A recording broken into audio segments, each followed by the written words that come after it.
rules and pass H.R. 3448 as amended, on which the yeas and nays are ordered. The clerk will report the title of the bill. H.R. 3448, a bill to amend the Securities Exchange Act of 1934 to provide for an optional pilot program allowing certain emerging growth companies to increase the tick sizes of their stocks. The question is, will the House suspend the rules and pass the bill as amended? Members will record their votes by electronic device. This is a 5-minute vote. The U.S. House passes a bill that suspends the debt limit through March 15th of 2015. The final vote, 221 to 201. It is highly likely that the Senate will take up that bill before the end of the week. The House is voting on a bill dealing with small cap liquidities reformation, and this should be the last bit of legislative work for the House this week. Actually, for the next 2 weeks, they'll be out. Democrats will have their planned retreat anyway, on the eastern shore of Maryland for Thursday and Friday, and the House back on Tuesday, the 25th of February. The Senate will finish out the week and again is likely to take up the debt ceiling bill as well. A number of reports on who voted how on the debt ceiling vote you just saw. Jackie Calms of the New York Times saying, go figure, Representative Paul Ryan votes no on raising the U.S. debt limit, in line with bipartisan budget he authored and passed with Senator Patty Murray. That from Jackie Calms tweeting from the New York Times. We're also following your comments about the debt ceiling at facebook.com/C-SPAN, and the hashtag on Twitter is C-SPAN Chat.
On this vote, the yeas are 412, the nays are 4, 2/3 being in the affirmative. The rules are suspended, the bill is passed, and without objection, the motion to reconsider is laid on the table.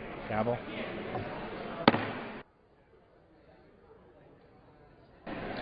The unfinished business is the question on suspending the rules and passing H.R. 3578 as amended, which the clerk will report by title.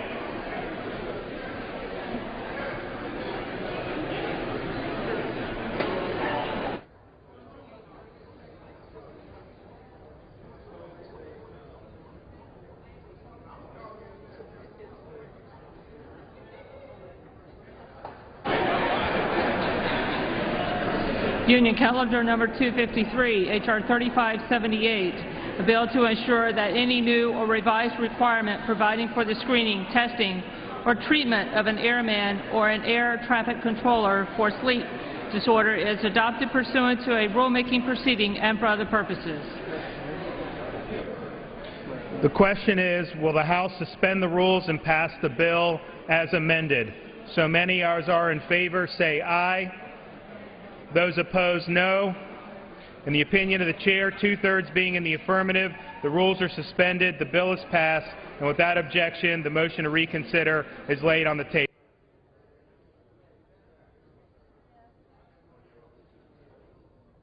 Without objection, the title is amended.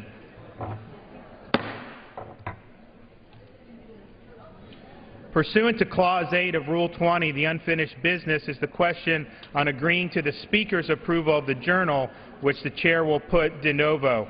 The question is on agreeing to the Speaker's approval of the journal. Those in favor say aye. Those opposed, no. Opinion of the Chair, the ayes have it, and the journal stands approved.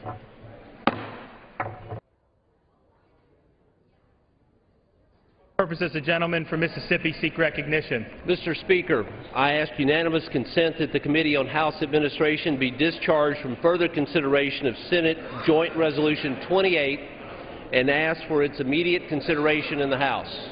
The clerk will report the title of the joint resolution. Senate Joint Resolution 28, Joint Resolution providing for the appointment of John Fahey as a citizen regent of the Board of Regents of the Smithsonian Institution. Is there an objection to the consideration of the joint resolution? Without objection, the joint resolution is read a third time and passed, and the motion to reconsider is laid on the table. For what purpose does the gentleman from where? From Mississippi seek recognition. Mr. Speaker, I ask unanimous consent that the Committee on House Administration be discharged from further consideration of Senate Joint Resolution 29 and ask for its immediate consideration in the House. The clerk will report the title of the joint resolution. Senate Joint Resolution 29, Joint Resolution providing for the appointment of Riza Levizio Mori as a citizen regent of the Board of Regents of the Smithsonian Institution. Is there an objection to the consideration of the joint resolution? Without objection, the joint resolution is read a third time and passed, and the motion to reconsider is laid on the table. For what purpose does the gentleman from Texas seek recognition? Mr. Speaker, I ask to request unanimous consent to place in the congressional record that I was unable to be in Washington on Monday, February the 10th, 2014 for votes because of the events in our district. If I had been here, I would have voted as follows on passage of H.R. 2431, the National Integrated Drought Information Systems Reauthorization Act, roll call number 55, I would have voted yes.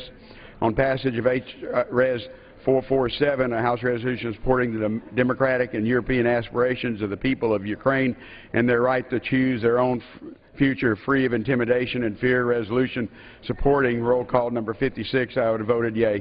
And on approval of journal, roll call number 57, I have voted no. And I yield back my time. Without objection, the gentleman's statement will appear in the record. For what purpose does the gentleman from Mississippi seek recognition? Mr. Speaker, I ask unanimous consent that when the House adjourns today, it adjourn to meet at 2 p.m. on Friday, February 14th, 2014. Without objection, so ordered. For what purpose does the gentleman from Mississippi seek recognition? Mr. Speaker, I send to the desk a concurrent resolution and ask unanimous consent for its immediate consideration. The clerk will report the title of the concurrent resolution. House Concurrent Resolution 81, concurrent resolution providing for a correction in the enrollment of Senate 25. Is there any objection to the consideration of the concurrent resolution? Without objection, the concurrent resolution is agreed to and the motion to reconsider is laid on the table. For what purpose does the gentleman from Mississippi seek recognition? Mr. Speaker, I send to the desk a concurrent resolution and ask unanimous consent for its immediate consideration. The clerk will report the title of the concurrent resolution. House Concurrent Resolution 82, concurrent resolution providing a correction in the enrollment of Senate 540. Is there objection to the consideration of the concurrent resolution? Without objection, the concurrent resolution is agreed to and the motion to reconsider is laid on the table.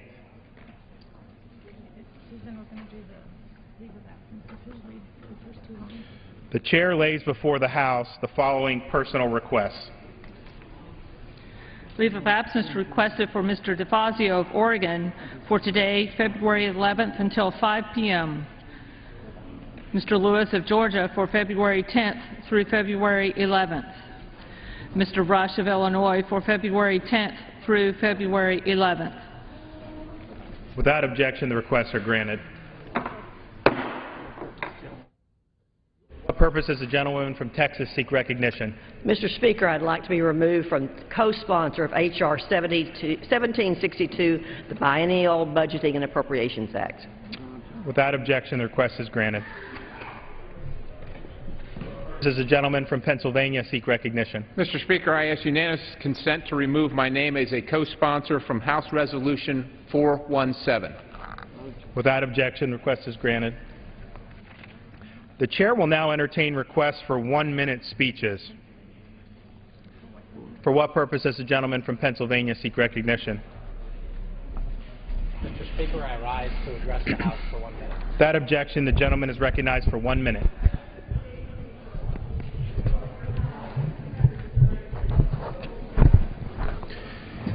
Mr. Speaker, I rise today to recognize and congratulate the skaters and families, current and past, of the Wissahickon Skating Club in Chestnut Hill, Pennsylvania, and the Meriden Athletic Association in St. Catharines, Ontario.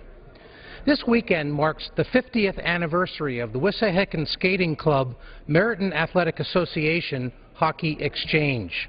For 5 uninterrupted decades, these big organizations have taken turns hosting players and families for a weekend of festivities surrounding a youth hockey tournament. It is understood to be the longest uninterrupted exchange of its type in international competition. Mr. Speaker, this tournament brings back special memories for me.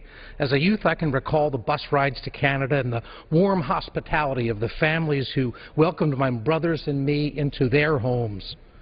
It was and remains more than a hockey game. It represents the genuine affection American and Canadians have for each other, expressed through the rich tradition of friendly competition and the great game of ice hockey.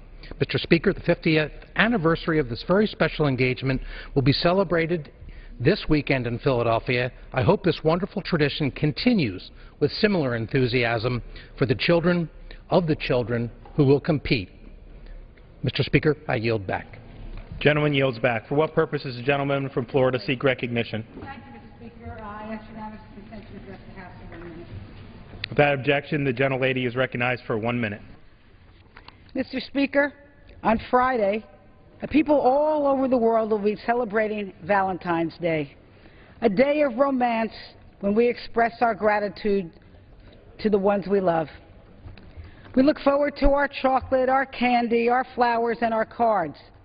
With that said, Mr. Speaker, the women in our lives deserve more, equal pay for equal work.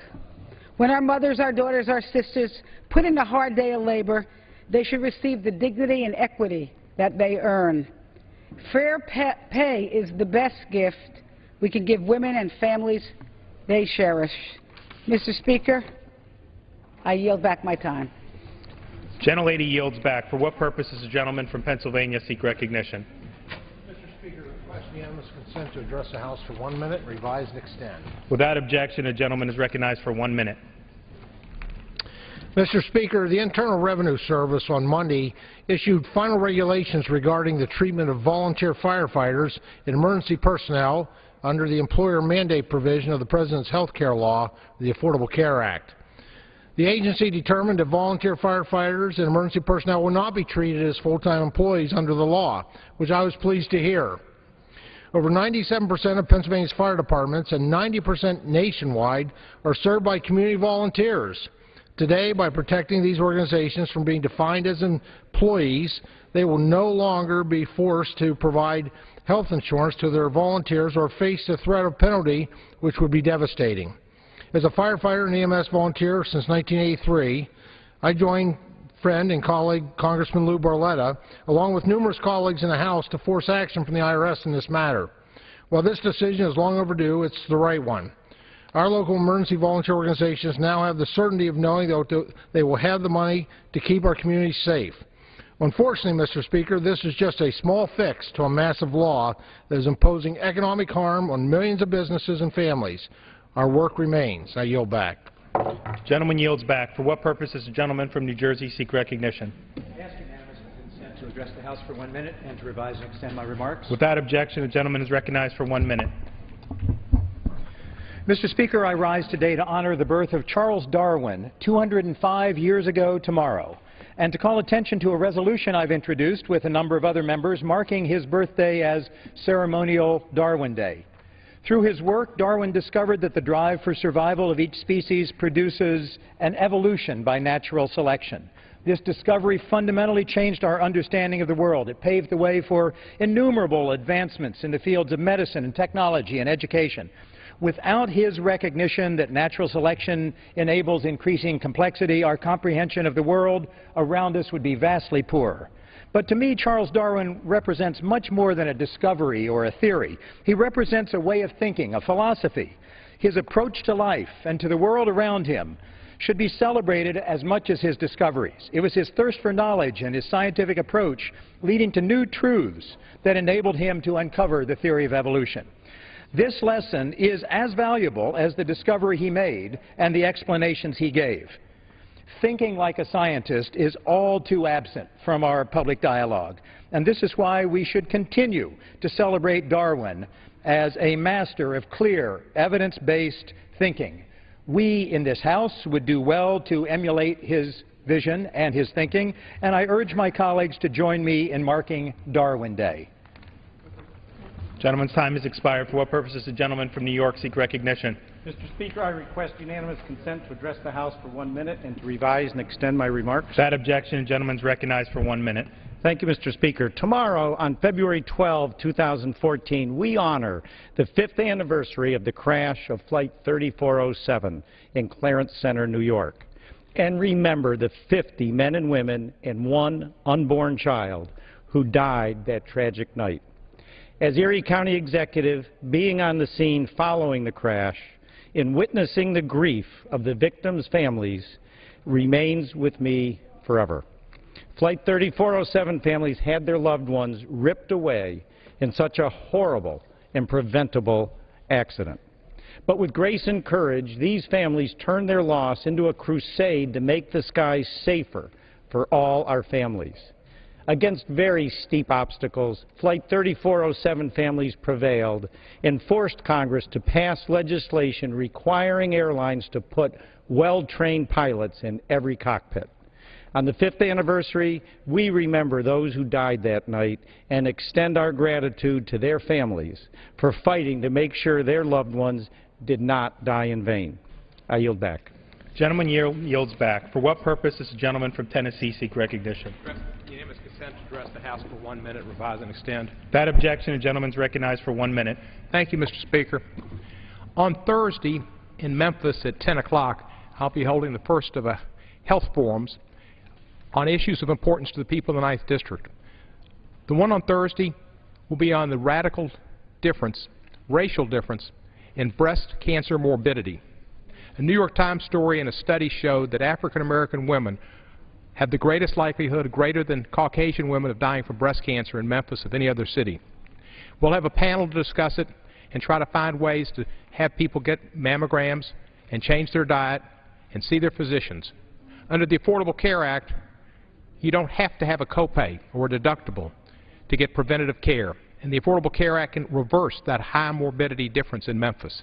People need to get their mammograms, go to health centers that have been, community health centers that have been funded through the Affordable Care Act, get mammograms, watch their diet, and reverse this horrible trend. I encourage people to come to the Church Health Center on Union, 10 o'clock Thursday morning in Memphis, and learn about this problem. I yield back the balance of my time.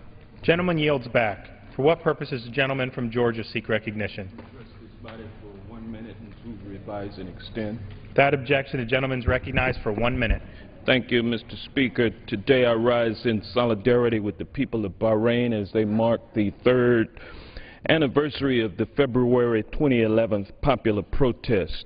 More than 200,000 people took to the streets to demand basic human rights and government protection. Sadly, this anniversary will not be one of celebration. Rather than see a move towards reform, systematic human rights abuses and restrictions continue, and expressions of association, freedom of association and expression have been curtailed drastically. Human rights defenders are jailed for life for peacefully calling for reform, while police officers convicted of torturing a prisoner to death are allowed to walk free. As home to the 5th Fleet and thousands of U.S. service members, the U.S. has an obligation to call on the government of Bahrain to enact meaningful reforms and adhere to its international human rights commitments. In the midst of increasing instability, it's time for the U.S. to hold its ally accountable and consider a contingency plan for removal of the 5th Fleet. Now I yield back. The gentleman's time has expired. Under the Speaker's announced policy of January 3rd, 2013, the gentleman from Kansas, Mr. Huelskamp, is recognized for 60 minutes as the designee of the Majority Leader. Thank you, Mr. Speaker. I appreciate the opportunity to visit with you this evening. I know we have many of my colleagues that would like to visit about a very, very important topic, and that's the topic of marriage. We currently are in the midst of the National Marriage Week, which is a global effort with 16 other countries to promote marriage.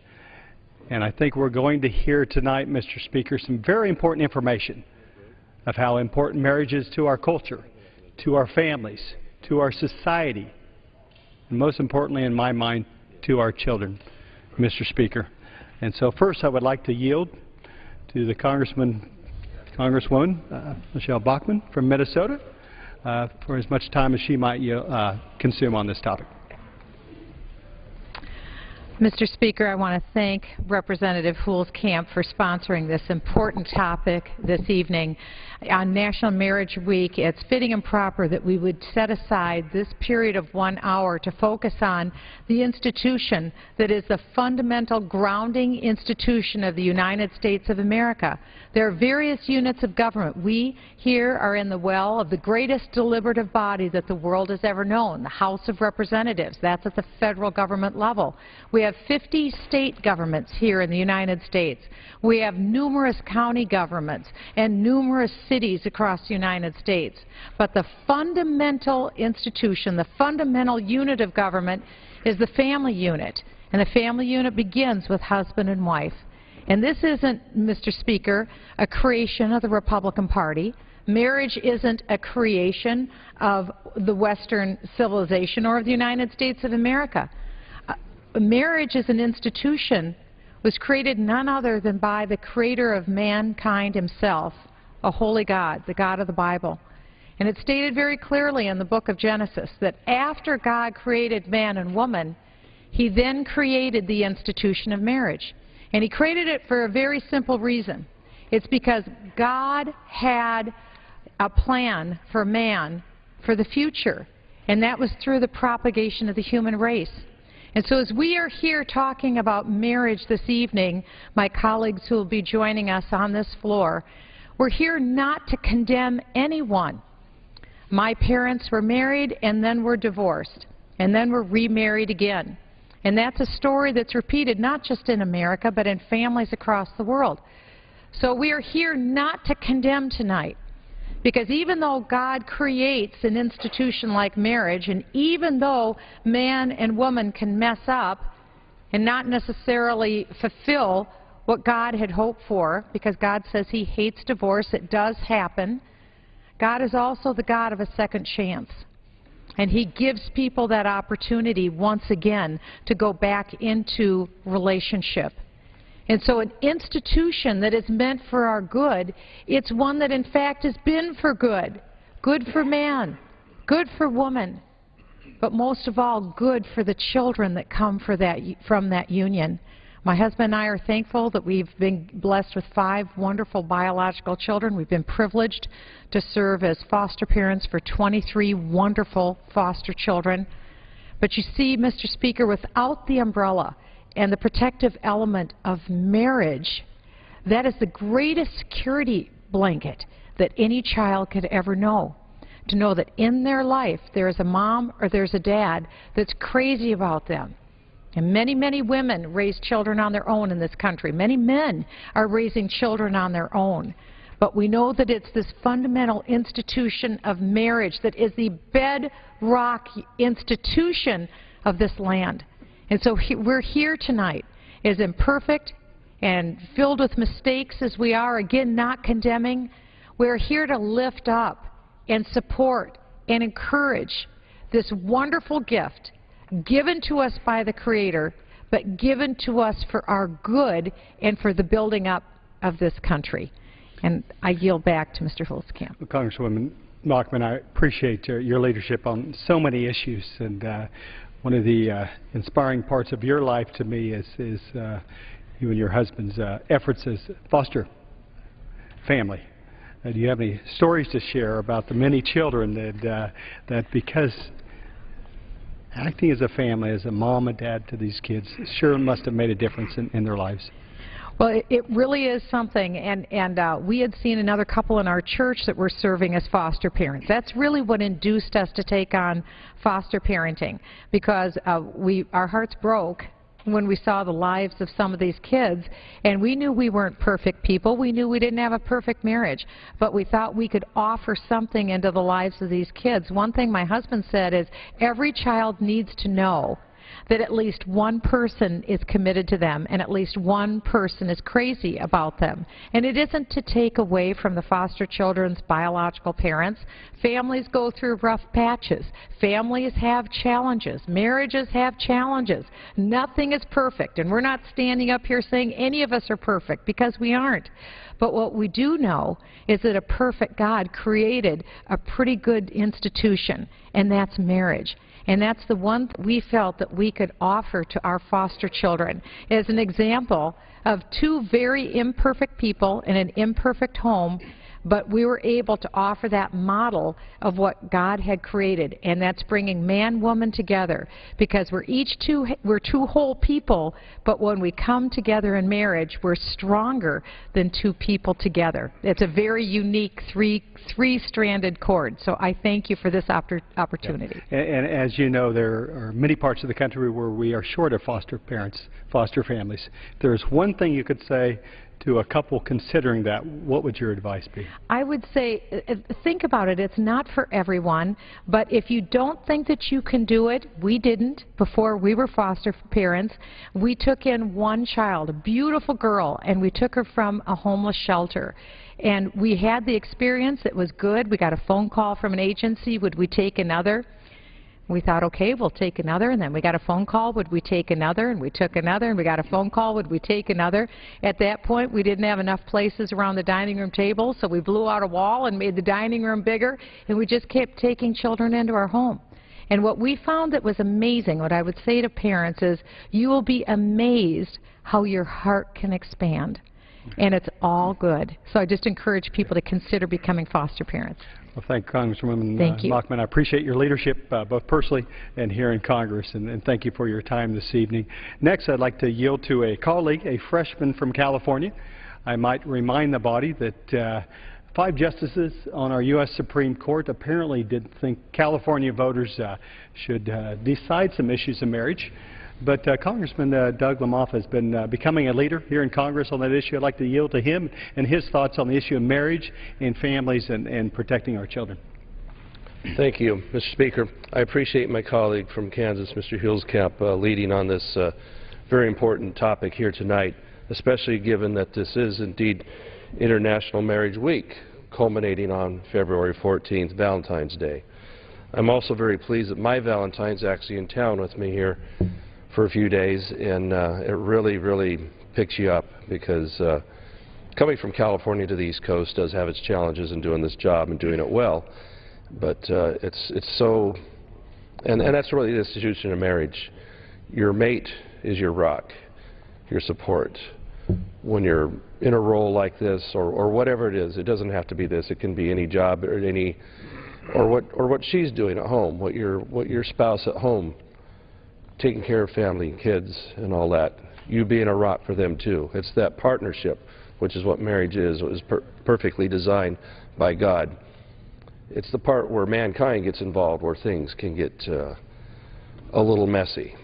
And so through prayer, through sticking to it, the institution of marriage is one that is a rock. It is kind of like, was it a Nebraska defense years ago? You bend, but you don't break. And so that's what that bond of marriage is supposed to be. It's supposed to keep together. Yes, you have some tough days. You have some tough times, whether they're financial, whether they're things in your life, a stressful job, or somebody makes mistakes in their marriage. That bond is what keeps you together. And it's sad that in this day and age, the sacred institution of marriage has been cheapened so much by, you see going on in Hollywood, what you see with easy, no-fault divorce, that it makes it where people believe that maybe there's just an easy way out of this. And that's certainly not to say that people shouldn't have an out for a bad marriage, an abusive marriage. But it also needs to be not taken lightly before you enter into it. So a successful blueprint, you'll hear time and time again, there's statistics on it, is that if you, in your life, finish school, whether it's high school, trade school, college, grad school, whatever it is, grow up. Be a little more mature before you enter this institution. Then seek the bonds of marriage. Then have kids. If you do it in that order, the percentages, the odds of being successful for you, your spouse, your life, and your kids. You create kids. You bring kids into the world. You have a responsibility, a big one, to help set them a positive course. I've heard stats before that kids coming from a marriage, a family where the father and the mother are in the same home have like a 70% better chance of being successful in getting through their life, with getting through school, moving on, being supported to where it goes. So the institution has so much good going for it. Indeed, one created by God and recognized by our founders as being a cornerstone of this nation's forming. Indeed, Mr. Speaker, it says right above you on the podium there, in God we trust. This is an important trust we have in upholding marriage. My colleague mentioned that being from California, we do some strange things out there sometime. But, amazingly, in California, 2 different propositions in the state of California passed, Prop 22 and then Proposition 8, by the people of California, affirming that marriage is indeed one man and one woman. If you open the floodgates to other ideas, other concepts, you don't know where it ends. Multiple marriages, same-sex marriage. There's so many things that are not what the institution is supposed to be about. Indeed, an institution created by God and supposed to be held up and respected by men and women. But indeed, it is an important responsibility. It's a decision you make not lightly, because it's a lifetime decision. At least it's supposed to be. For me and my wife, we just celebrated 25 years this year. We're proud of that as a statistic, but even more so, grateful for the institution and what it means for our kids and the stability that this institution brings for them and for a nation, one nation under God. With that, Mr. Speaker, I yield back. Thank you, Congressman. Gentleman from California raises some incredibly important points. Number one, the personal aspect of marriage, but also the social aspect of marriage, particularly for our children. I appreciate the efforts of voters in California. I apologize that a few justices decided to attempt to overrule folks in California on this issue. But next I'd like to turn towards a gentleman from Texas who has rapidly become a leader on this issue as well, and that's Congressman Randy Weber. Randy, if you'd share with us some of your thoughts about marriage and its impact as we celebrate National Marriage Week. Thank you. Absolutely, Mr. Speaker. I want to thank my colleague Tim Huelskamp for the opportunity to speak out today in support of marriage and also what I'm going to call unmarriage, and we'll talk about that more on that later. You know, Mr. Speaker, children are the only thing God can use to make adults, so we'd better give him a ready supply. And I would submit to those of us who are following this and listening that marriage has been the strong foundation of our culture and our society. Our government recognizes marriage because of the benefits it extends to our society. A healthy marriage creates stability. It creates security, Mr. Speaker. A healthy marriage ensures a committed relationship with a mom and a dad to raise, to teach, to instill values in those children. A change in attitude toward marriage over the past several decades has been slowly corrupting our marriage culture. But it is important that we continue to recognize the important institution that is marriage and allow the conversation on its public policy interest to continue in the states. This past week, sadly, Eric Holder, the Attorney General, has once again thwarted the Constitution, thwarted the separation of powers, and thwarted the popular will of the people when he announced that the Department of Justice, and I use the word loosely, would extend recognition of same-sex marriages nationwide, including my beloved Texas, that has adopted a constitutional amendment to define marriage as a union between one man and one woman for our specific public policy interests. We adopted that in Texas by over 76% of the vote in 2005. Last summer, as we know, Congressman, you've already referred to it, the Supreme Court making yet another mistake. The federal definition of marriage and the Defense of Marriage Act, or DOMA, was ruled unconstitutional in the United States versus Windsor case.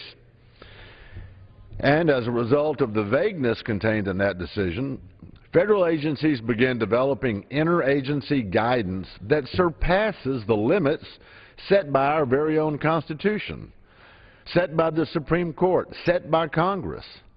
While some of those agencies are referring to state law, Mr. Speaker, in determining a couple's marital status based on where the couple resides, called the state of domicile, other federal agencies are using the state of celebration, or where a couple is married, when they enforce federal laws.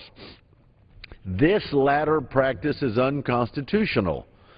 Agencies do not have the authority to create law, and therefore agencies which are following, quote, the state of celebration, end quote, in determining the recognition of marriage, they undercut state laws and inherently influence the debate within the borders of those states. That's why I have introduced the State Marriage Defense Act. This act solves that problem. It provides that a marriage will not be recognized by the federal government if it is not recognized by the state in which the person lives, aka the state of domicile. Every American's marital status in the eyes of the federal government would be the same as in the eyes of the state where he or she lives. That would simplify the law, do away with the confusion on the part of the federal agencies, at least in that one regard. So, again, I have introduced the State Marriage and Defense Act of 2014, which simply provides that a relationship will not be recognized as a marriage by the federal government if it is not recognized by the state in which that person lives. That is it in a nutshell. My bill, the State Marriage Defense Act of 2014, is a states' rights bill. We in Texas don't want other states telling us, or the federal government for that matter, telling us how we should live, and we don't intend to tell them how they should live. And now about what I call unmarriage. Federal government, leave marriage alone and leave it to the individuals who live in, contribute to, and build families at the local level. Federal government, divorce yourselves from this notion of dictating to the states. That needs to be an unmarriage. I've been married to the prettiest gal this side of the Atlantic, Tim, for 37 years, and she's my girlfriend of 39 years. I understand what marriage is a commitment, and it is a tremendous institution, and it undergirds our very society. I'm glad to participate in this marriage week and to stand up and fight for states' rights. I'm Randy Weber, and there you have it. Thank you, Congressman Weber. I had one follow-up question. If we could try to determine in your mind exactly where do you think our Attorney General and the administration believes they have the authority to determine exactly what a marriage is. Can you explain that to me, Congressman? You know, I wish I could, Tim. Sadly, I think they've gone around the Constitution, gone around the Supreme Court, gone around the Congress. I would say we have a constitutional crisis on our hands, because here is an administration that's out of control, an Attorney General that's out of control, and sadly for the executive branch, for someone who taught constitutional law, that's a scary notion to me, because I can just assure you that I've read the Constitution many times over, and I don't have a clue where they're getting the authority, other than people have been silent and not stood up against that kind of what I would call wannabe kingship. And so I hope that enough people stand up and say enough is enough, get back to the basics, back to the Constitution, and as I said, unmarry this notion that the federal government's got to be in our everyday lives.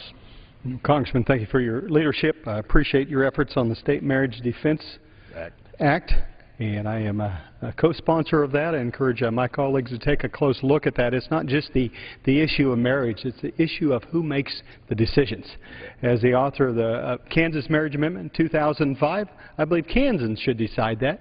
Texans should decide that, not 5 unelected justices here in our nation's capital. So, Randy, thank you for your efforts. Next, I'd like to yield to a congressman from New Jersey.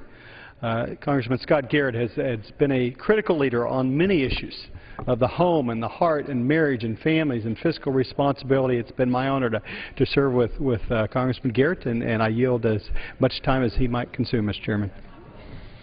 And I thank the gentleman. I thank the gentleman for yielding to me. I thank the gentleman for leading this special order this evening in the recognition of what week we're in, celebrating National Marriage Week, and recognizing the very importance that marriage has to our society.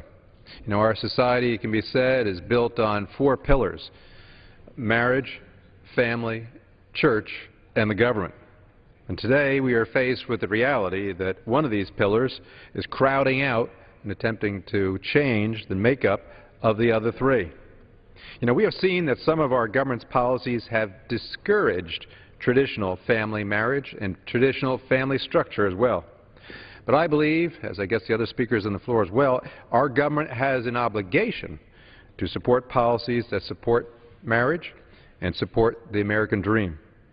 One of the most positive influences on a society is a strong family structure. Marriage itself is essential. It's essential to a society, and it's essential to our American country and the American dream. What I say is not ideology. What I say is data-driven. It is verified by the facts that marriage alone stands as a strong social fabric, a stronger economy, and a better future for our children. See, individuals who are part of a marriage household, a married household, are more likely to overcome disadvantaged backgrounds. They're more likely to be less likely to live in poverty. Married individuals are more likely to earn more money, to save more money, and are less likely to be in debt. See, marriage is not only important for the economic health, though, of our nation, but is also important for the future generations as well. See, children are more likely to succeed not only if they come from a married household, but their chances of prosperity, and this is interesting, are greater even further if they are raised in a community, a neighborhood, or what have you, if you will, that shares this value of marriage. Children who come from a married household, I'll give you one statistic, I'm not going to give any more, are 82% less likely to live in poverty and are more likely to gain a college education and succeed in society. But what is most essential to note is that this is not only imperative for a child to be raised in a two-parent household, but it's also important for children to be raised, as I said a moment ago, in a community that values marriage and values family. Children who are raised in that sort of community will have a higher percentage of married households, will have higher rates of upward social mobility. I would note, to truly address some of the issues that Congress here tries to address, such as child poverty, we must address the root causes of those problems, and we must then acknowledge the solution to those problems as well. So if we want to encourage economic growth, reduce poverty, ensure a prosperous nation for our future children, our government must encourage a strong family structure. Now, I said once before that this is not ideology-driven. This is data-driven. And why do I say that? Well, if we want to try to answer the factors and answer this question of what are the factors that are preventing, for example, poor children from getting ahead for mobility, well, we have data to support it. An important new Harvard study that looks at the best data on mobility in America just came out recently. The name of that study was Where is the Land of Opportunity? The Geography of Intergenerational Mobility in the United States.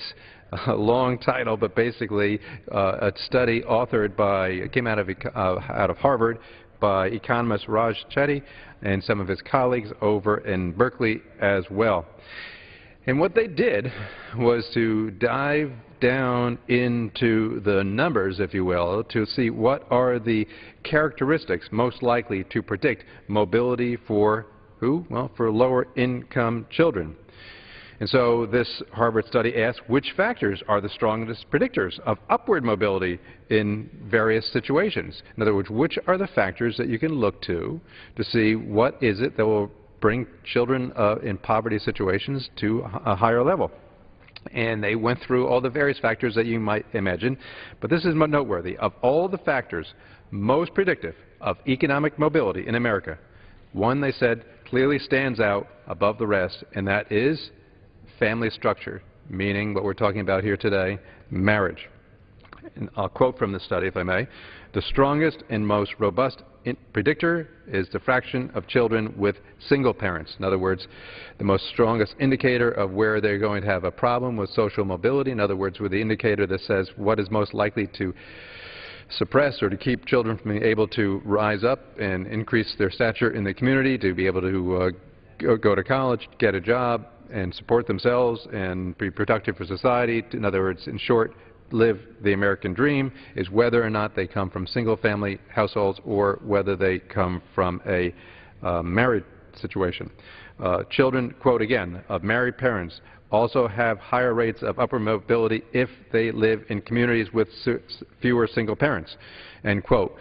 Why do I say that? Because again, what this recognizes is it's not just an isolationist situation. It's not just if you alone are married or you alone are married. It depends on whether or not you live in a neighborhood or you live in a community when everyone else around you is married too. And if you do, then you are a fortunate child, because you live in a situation that you are more likely to be able to say, my future is good. My future is one where I'm going to be able to prosper. My future is one where I'm probably able to move out of my current economic situation and do better. So it's those two factors. It's whether you come from single parents or married parents, and also whether you live in a community, whether people around you are all single or people around you are married. So I think that's interesting. And I think it's also interesting that this study comes not from some universities that you might think of as being more conservative, but coming from Berkeley and Harvard. I guess we consider the source. Now, I'll close on this. A lot of research, including some from Brookings, new research from Brookings Institute, shows that the first point. A lot of research has already shown the first point, and that is to say that if you're married, then you're going to have a better chance of rising up the economic ladder. This study now adds that additional feature of the community aspect. So I'll conclude on this and yield back to the gentleman. I guess this will be 1, 2, 3, my third point of making this. What we're saying here tonight is not ideologically driven at all. What we're saying here tonight, what I'm referring to here, is a data-driven decision that we can make as members of Congress. As a recent author pointed out, we just had the President of the United States standing before us saying that we must be a data-driven Congress and a data-driven government. And I agree with him. The data is now out there. The data shows to increase opportunity in America, to increase upward mobility in America, to sustain the American dream, people of all races and people of all income levels have a far better chance if they come from a married family and a married community as well. So to understand this and have government have an effect on civil society, we must understand these parameters, and I applaud the gentleman for bringing this very important issue to the floor tonight. And with that, I yield to the gentleman. Well, thank you, Congressman. If I might follow up with a couple questions as well. You do indicate one study, but clearly what we do have are decades and decades of research and obviously personal experience as well of how important marriage is to reducing poverty, reducing crime. The number one single factor is the situation of marriage. And the gentleman from New Jersey has brought some additional issues in as far as community. And you know, when we sit in this body and we hear from the President and others, what can we do for the children? You know, I wonder, was it about a year ago, and we have the President of France in our nation as we speak. There were over 1 million French marching recently to say marriage is important. And were they saying that marriage was important for them? Partly. But they were saying it's most important for the children. If you want to help the children, I beseech you. The research is clear. Congressman has identified a study, and study after study exists. If you want to help reduce poverty, if you want to help self-esteem, let's help encourage marriage. So I appreciate your leadership on this, Congressman. Next, I'd like to yield to my colleague from Florida, a freshman, Congressman Ted Yoho. And again, this is National Marriage Week. We're celebrating this here. It's close to Valentine's Day. I hope you've gotten your Valentine's gift for your sweetheart, but I'm going to yield to, for a few minutes to my colleague from Florida. I thank my colleague, Mr. Hulskamp from the great state of Kansas, for holding this special order on the sanctity, the institution of marriage. Marriage, as we've heard, is the bedrock, the foundation of a society, and a strong society is necessary for a strong community. Strong communities are needed for strong states, and thus they form a strong nation. And we've heard over and over again the different aspects people have brought out. Sociologists talk how the family unit, a husband and a wife, are the basic building blocks for a strong family, which is essential to strong communities. It's been proven over and over again. The family unit, people will have higher grades, higher economics when they come out of school. And we've toured several Head Start programs in our district. And when I've asked the teachers and the instructors over and over again, what percentage of the people are at the poverty level? It's 90 to 95%. And then the next question is, what percentage of the students that are here come from single-parent households? It's 85 to 95% all the time. And that just shows you right there the importance of marriage. Marriage is an institution passed down through thousands of years of human history. The three great religions and others recognize the importance of a marriage. And it's gone through the test of time. And it's been understood to be the union of a man and a woman. It is sanctified by God. And it's interesting to note that children only come from the union of 1/2 of a DNA strand from a female and 1/2 of a DNA strand from a father. That's nature's law. That's God's law. And February is the month of lovers, with Valentine's Day this coming Friday, February 14th. February 14th is also the anniversary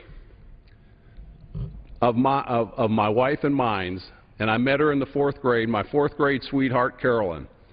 This February 14th marks the 39th anniversary of Carolyn and I am so proud of that. In fact, somebody asked me today, what are you most proud of? I said, my marriage to my wife. We believe in a traditional marriage.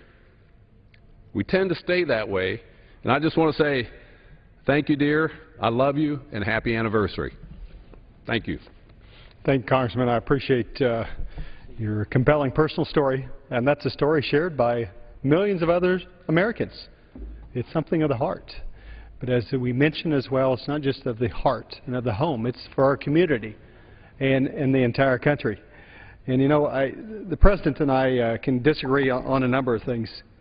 But in 2008, there's some words that I think were clearly on mark in terms of some items we've been discussing today. In his 2008 Father's Day address, the President said this: "We know the statistics that children who grow up without a father are 5 times more likely to live in poverty and commit crime, 9 times more likely to drop out of schools, and 20 times more likely to have behavioral problems or run away from home or become teenage parents themselves. Without the institution of marriage, without particularly the institution of fatherhood, and we are facing a crisis epidemic of fatherlessness in this country, President and I agree, it has an impact. It's an impact on every child. And the lack of marriage and the lack of stability and that declining awareness of marriage hurts our children, hurts our society. Reminds me of a story that was, I believe, in Dr. James Dobson's book on raising up boys. I do have 2 boys myself. And he noted that some years ago, executives of a greeting card company decided to do something special for Mother's Day. And so in a federal prison, they set up a table inviting any inmate who desired to send a free card to his mom. The lines were long, and they had to make another trip to the factory to get more cards. And due to the success of the event, they said, hey, let's do the same thing on Father's Day. But this time, no one came. Not one prisoner felt the need to send a card to his dad. You know, many had no idea who their fathers even were or how important it was. And so those who are listening, whether you're fathers or mothers or looking at that, recognize that even though the society, even though Hollywood will tell us it's all about you, it's not. It's all about someone else. It's all about that child. They need a father. They need a mother. And no one can be perfect. I have 4 kids myself. I'm reminded of that every day, oftentimes by my daughters themselves. But we aren't asking for perfection. We're just asking for that time to promote marriage and to spend the time with your spouse. If you're not married and you have children, look at getting married. That will stabilize and bring many things to your children. This is National Marriage Week. This is an opportunity here in our nation not only to talk about marriage, talk about its impacts, talk about how its loss has hurt our society. I firmly believe that we could spend endless amounts of money up here, and occasionally we do that. But you cannot replace the family. You cannot replace daddy. You can't replace mommy. We can do our best. We can help our neighbors. But as we debate the definition of marriage, where we have a court that on one hand in June says we're going to let the states decide, kinda, unless you're in California, and then on the other hand there's a federal definition or state definition. At the end of the day, it's all about how important marriage is. Marriage predates government. we might like to redefine it. In 1856, the Republican Party had a number of things in their platform. One is very important. They demanded a free Kansas, and being a Kansan, that we appreciated that and entered as a free state a few years later. They also wanted to face numerous other things, including the twin evils of slavery and barbarism. They were talking about the issues of irregular marriage and the issues of traditional marriage and how important it was and still is to society. So I appreciate that. Many of my colleagues that joined us here tonight, but most importantly, I wanted to speak again to moms and dads and spouses. Marriage can be tough. It really is. But God is calling you to do everything you can. It's just not you and your spouse. There's a third person in your marriage, and God would like to bless and protect that marriage and give you many fruitful days ahead. And with that, Mr. Chairman, I appreciate the time on this special hour during National Marriage Week. And I appreciate folks that are listening, my colleagues. Feel free to tweet out the message to encourage that. We can do many great things up here, we think, in Washington, D.C., but oftentimes it's that one little thing we can do for our neighbors and for our spouses as we celebrate Valentine's this week. And with that, I yield back, Mr. Chairman. Gentleman yields back. Members are reminded to direct their remarks to the chair, not to a perceived viewing audience. Under the Speaker's announced policy of January 3rd, 2013, the chair recognizes the gentlewoman from Minnesota, Mrs. Bachman, for 30 minutes.